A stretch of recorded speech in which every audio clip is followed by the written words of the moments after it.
Berima mereka. Jadi itu tidak. Nah, jadi kalau penumpang biasa naik pesawatnya diperiksa di bandara.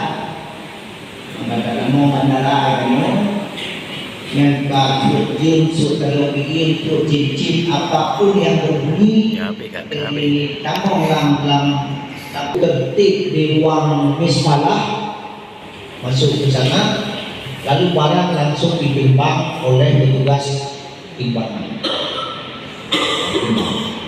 Lima kali nyola manasihnya kamu wanti-wantiin baik sampai ulang tino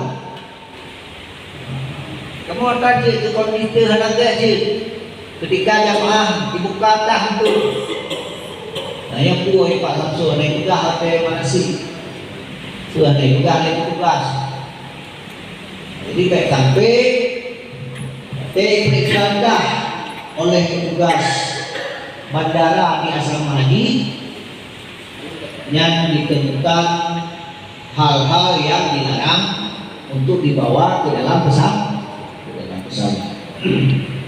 Nah, kaya kata ya. Lalu kita setelah ada timbangan di barang itu langsung dibawa. Lalu kita berangkat, ya kita berangkat ke bandara. Antropode dia naik periksa tinggal menunggu di dalam bus, menunggu pesawat. Nah, biasa aja pesawat kadang-kadang standby aja inang, ya.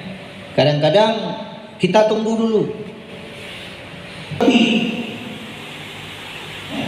Duduk sesuai dengan nomor bangku, nomor seat. Nah, nomor bangku.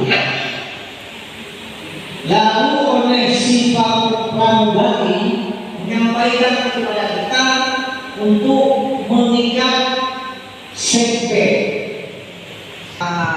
Ini dalam tubuhnya dan dam, yang jamaah kamu lebih kumlah, anak beratur, ya. Yo dan dam kalau dia bomote ya guys. Tadi ikat dia tantangan perlu aku. Ini banyak. Tuk bajet dua lebih.